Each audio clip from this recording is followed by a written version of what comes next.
Deuxième démonstration exigible dans ce chapitre-là, j'ai deux suites UN et VN qui vont vérifier les deux conditions. La première, qu'à partir d'un certain rang, j'ai VN supérieur à UN.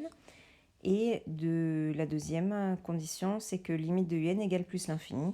Et par conséquent, par comparaison, je peux dire que la limite de Vn égale plus l'infini. Démontrons ce théorème. Alors, comme pour la démonstration précédente, on va traduire les deux hypothèses à partir d'un certain rang Vn supérieur à Un et la limite de Un égale plus l'infini.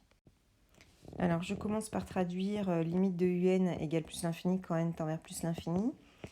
Il s'agit de reprendre la définition du cours, à savoir qu'il va y avoir pour un réel grand A, l'intervalle A plus l'infini qui va contenir tous les termes de UN à partir d'un certain rang que je note P. En fait, concrètement, ça veut dire quoi? Ça veut dire que pour tout entier n supérieur ou égal à P, eh bien UN sera supérieur à grand A. Deuxième hypothèse, à partir d'un certain rang, on a Vn supérieur ou égal à UN. Ça veut dire qu'à partir d'un certain rang que je note Q, j'ai Vn supérieur ou égal à UN. Du coup, pour avoir les deux conditions, il faut que je considère un entier n qui serait supérieur ou égal au maximum de P et de Q. À partir du moment où je prends le maximum entre P et Q, je vais vérifier à la fois Vn supérieur à Un, mais aussi Un supérieur à grand A.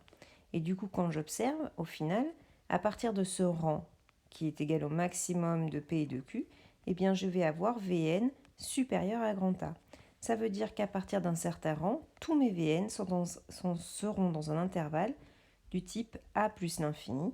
Et donc, par conséquent, ça c'est la définition de la limite de Vn quand n tend vers plus l'infini égale plus l'infini.